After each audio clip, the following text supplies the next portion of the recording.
have been part of the plan. The Washington State Department of Health will be taking over operations at the Spokane Arena mass vaccination site. Chaz Health has been running the clinic since opening, so we'll let you know what this new transition will mean as you try to schedule a vaccine appointment.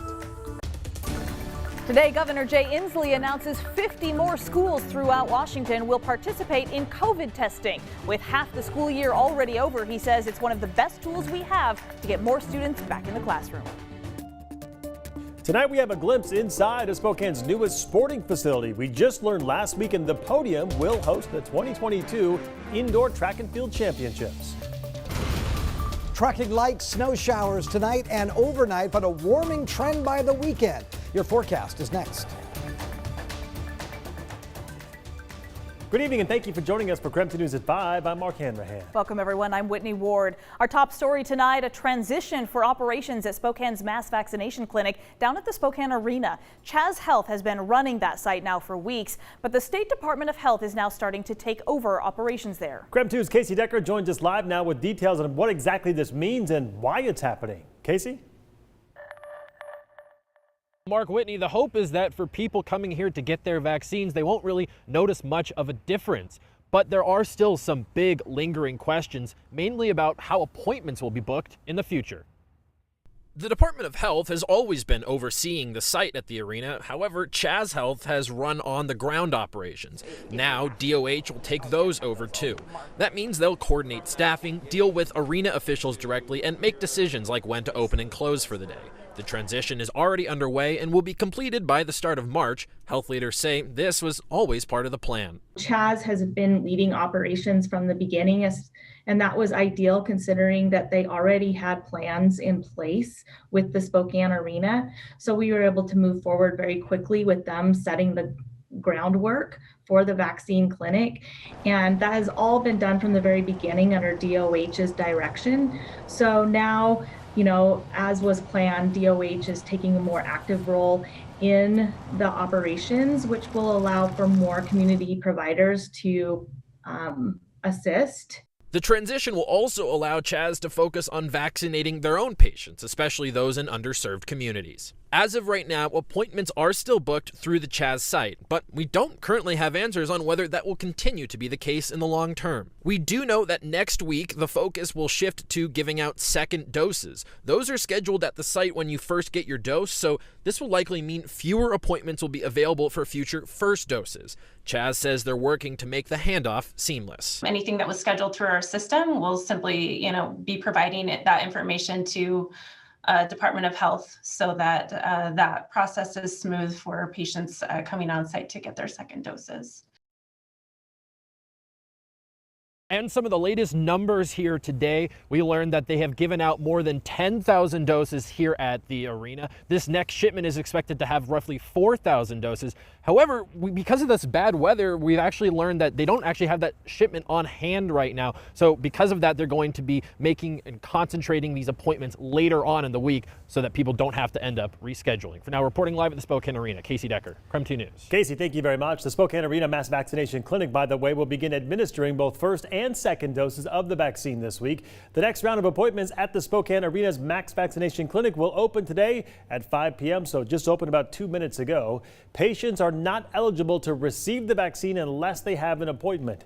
You can make an appointment for either your first or second shot on the Chaz Health website or by calling 509-444-8200. The arena administers the Moderna vaccine, and the booster for that version should be given about 28 days after the first dose. For more information on how to get vaccinated in Eastern Washington, just text the word vaccines to 509-448-2000. And the Panhandle Health District in North Idaho is also now offering online scheduling for COVID-19 vaccine appointments. That's taking place every Wednesday. So those who are looking to schedule an appointment at a vaccine clinic can now visit the Panhandle Health District website and click the link to schedule one at a nearby clinic. Now, based on current supply, the health district expects to release about 650 appointments for clinics in Kootenai, Shoshone, and Benewah counties each and every week. All right, let's talk weather. We are expecting some warmer weather to move into the area after this long stretch of below freezing temperatures. Let's get straight to Chief Meteorologist Tom Sherry for more on what we can expect for the rest of the week, Tom. Well, a little bit of light snow still expected tonight and overnight, and then tomorrow should be mostly dry, but we've got more snow headed our way as we get into Thursday night into Friday, and then I think our temperatures are going to warm into the low 40s by the time Sunday rolls around. We still have a winter storm or winter weather advisory in effect, not in Spokane, but over in Coeur d'Alene and those areas shaded in purple, including down in Whitman County. That's in effect until 7 o'clock tonight. 25 degrees and calm winds right now with just a little bit of light snow falling, especially to the east of the Spokane area. Here's your look at that radar. In that white, you can see that south of I-90, southern portions of Kootenai County, and as you get down towards Benewah County. We also have a little bit of snow still falling out towards the Spokane Valley and the Liberty Lake area. 20 should be the overnight low tonight. Should get it up to about freezing tomorrow at 32. Some areas are going to get socked in with fog, and other areas are going to see sunshine for the weekend. The warmer weather I talked about, all the way up to 42 degrees on Sunday. Check your 7-day forecast in just minutes. Tom, thank you very much. Also today, Spokane City crews continuing to work around the clock to plow city roads as well as the residential streets. You can keep track of the plow progress online, and right now you can see a large number of the streets are in purple, which means crews are working on those and monitoring those areas. If you see green on the map, that means that snow removal there is complete. Blue areas mean they're working on it right now, and the red areas mean those are coming up next. To track the status of city and residential streets, just visit KREM.com. Today's Snoqualmie Pass is back open. The pass reopened today at around 3:30 after about 23 hours of being closed. Before reopening, crews finished up avalanche control missions and cleared away the snow and ice from the roads. Stevens Pass, by the way, is now closed today due to the heavy snowfall and spun out vehicles. Right now, there is no estimated time of Stevens Pass reopening. Well, Governor Jay Inslee announced 50 more schools will start offering COVID-19 testing. With the school year now just about half over, it's all part of a push for more in-person learning. Regina On is joining us now live with the governor's new announcement today. Regina? Yeah, Whitney. So overall, there are 22 districts in eastern Washington starting testing, including 9 in Spokane County. Spokane Public Schools is already offering COVID-19 testing. It was one of 13 school districts that took part in the pilot program. Now, there are more school districts that will be offering the coronavirus testing in Spokane. So take a look here. This is a list. It includes Cheney, Deer Park, Meade, Medical Lake, Riverside, Central Valley, West Valley, Pride Prep Charter, and Spokane International Academy. Now, Inslee says last week the CDC updated school opening guidelines and it aligned with the state of Washington. He says if we have strong safety measures in place like proper ventilation, social distancing, and education, schools should be able to reopen. He also said he does not think mass vaccination of teachers is a requirement for sending kids back to school. We need to continue this movement in this effort because we still have thousands of students who have had a difficult time in remote learning despite the tremendous work of their educators. And we've been working with our local departments of health and our state Department of Health to share tools to be made available to schools so that they can have increasing confidence to return to school settings.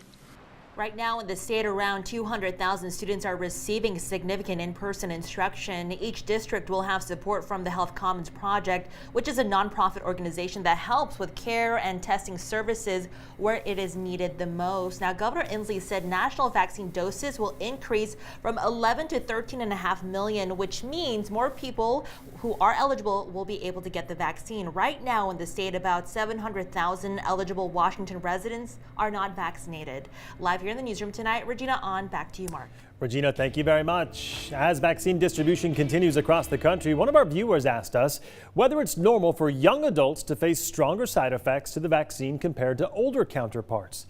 This is true. Our Verify team explains.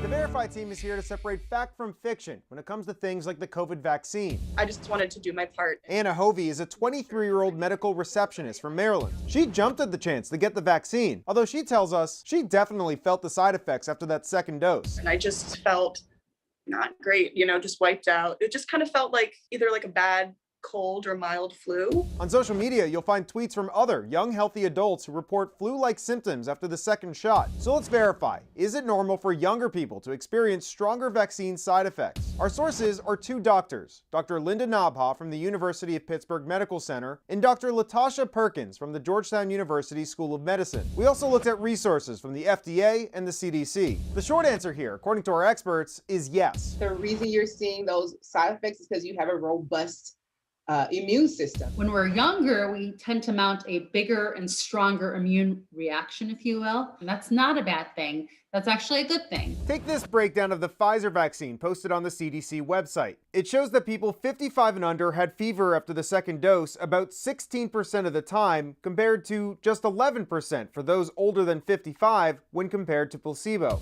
That is not something to be concerned about. It's something to be happy about because it means your immune system works. And our experts emphasize that you should get that vaccine. The side effects are typically mild or moderate, and they go away after a day or two. So you're doing yourself and you're doing others a huge favor. So we can verify that yes, younger people do tend to get stronger reactions to the COVID-19 vaccine, but our experts say this is absolutely not a reason to avoid it. It's not fun, but it's definitely worth it to help, get the country that much closer to some immunity. With your Verify, I'm Evan Kozlov.